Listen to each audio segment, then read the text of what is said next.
sa bypass. Yan bali mga sir, ito Toyota Corolla na anong model to sir? 94 model. Bali ang problema ni sir speedometer. Yun namang ibang gauge nagana naman siya lahat. Itong speedometer lang ang nagluloko daw sabi ni sir yan.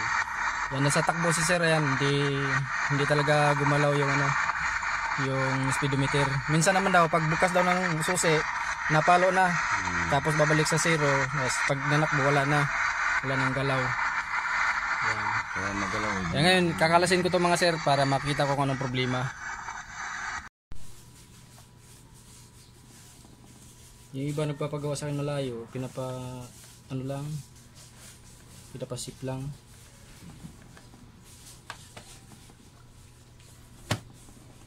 Tapos pupunta ako, hindi malapit ko sa sir.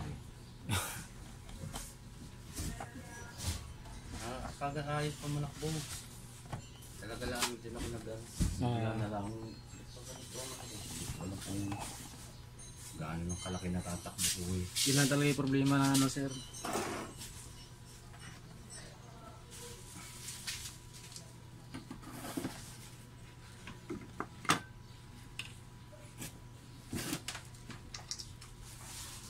Mag-asawa rin yung nagpunta dito kahapon eh.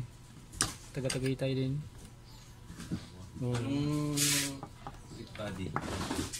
Anong sa kanya big body? Ganyan din sa'yo. Kulay. Kulay pula.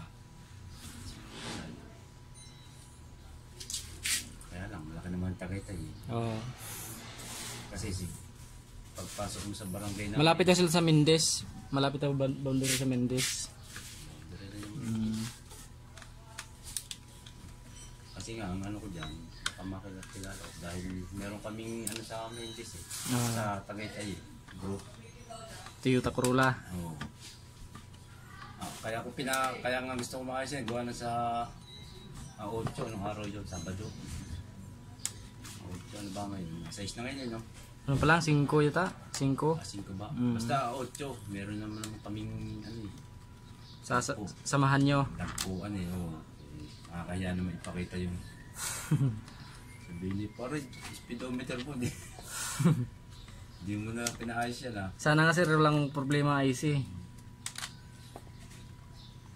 Malalaman natin ito mamaya.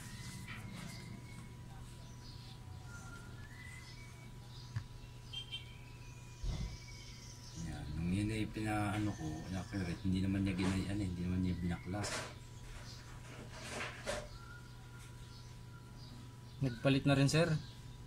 Pinagtan din ba? Oo, pinalitan din ng kapasitor. Pero hindi binaklas yan ang ganyan eh. Yun lang. O baka sa dati pa tong may-ari nagpapalit. Hindi ko lang alam. Kasi talagang may-ari niyan kahit tingnan mo sa papel.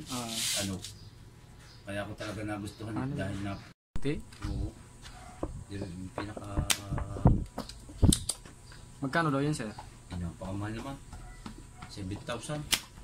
Ano pa yun? Surplus no? Mahal na yung mga ganito. Kaya iba, pa-repair na nga lang. Sinatawa lang ko 3,000 ayun kayo. Sabi boss, TR dito, hindi ko kahit baka ako patatak niyan eh. Kasi yun lang ako kaya ko eh. Kung bibigay mo ba, di ba? Salamat. Kung ayaw mo, hindi. Kung ano ba sasabihin, ganun, ganito yan. Bahala ka dyan. Huwag na. Hindi ko ako kaya yung 7,000 para na ako napakalaking sa kung mayroong sira sa makina eh. Oo. Pwede ka na mag-ganon nun eh. Palit gulong, 2. May bago lahat.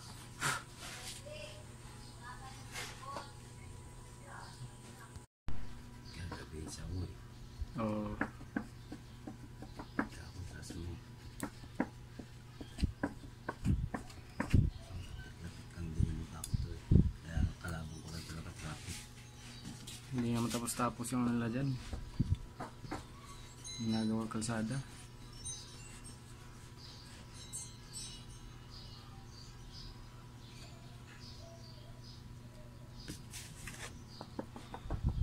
Dami bypass. Mm.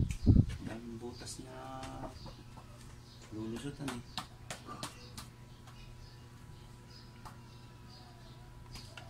Pag naman pa Maynila kasi, dito ako nadaan sa may Santa Rosa. Kasi express doon, no? Napakabilis ng biyahe ko doon.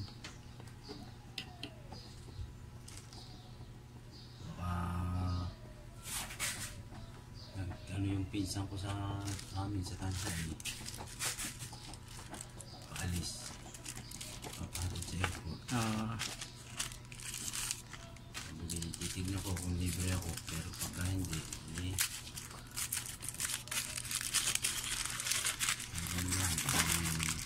putol na connection eh. Lagyan ko na lang na jumper.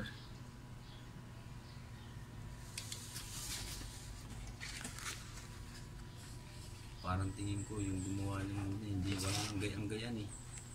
Nagbalit lang siya ng kapasitor, sir.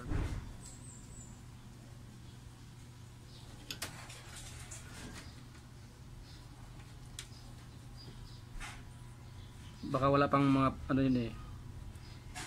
Wala pang masyadong putol na koneksyon nung ni-repair niya.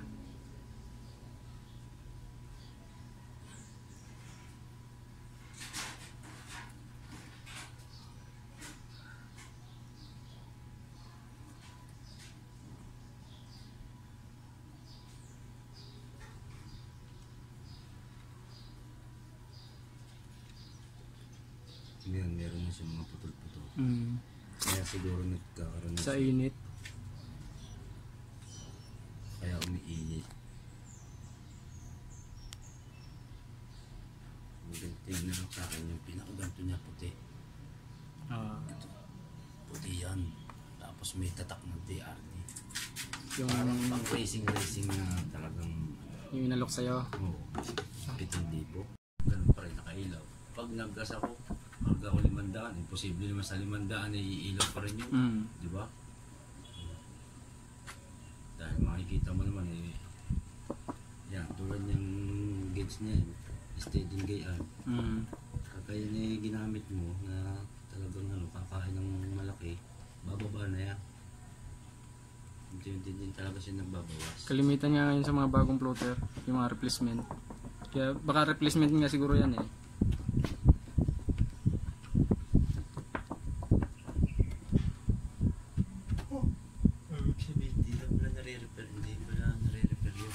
Hindi. Kasama kasi talaga mismo sa floater yon.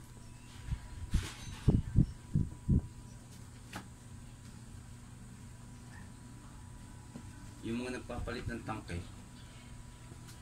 Sa katayan. Kaya may mga original doon. Kaya lang hindi rin na sigurado kung tatagal.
Ito mga sir, finish-drive na namin ni sir yung yung Corolla niya.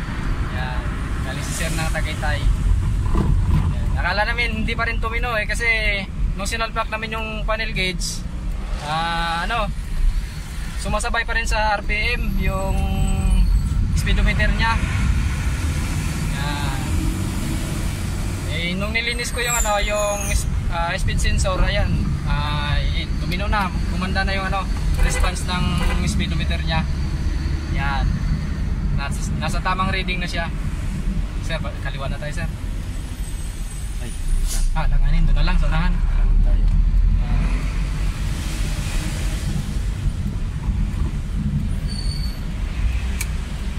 Mga mapapahataw na si sir lagi nito. Sayang sir kung may ilaw ka sana dala, no? Sabay na sana natin. Wala pong mabibilihan dito. Wala, sarado ngayon sir eh. Ito nagsara. Diyan dapat sir eh. Ano? Ayun. Ang ano nyo? Maganda yung response ng ano ng speedometer sir. Bali isa sa dahilan mga sir yung ano yung pagloko ng speed sensor ni sir dito tayo sir. Ng speed sensor ni sir ano marumi rin yung ano yung speed sensor. Kaya nagluloko yung speedometer. Tapos sunog din yung tatlong kapasitor. Pinalitan ko din.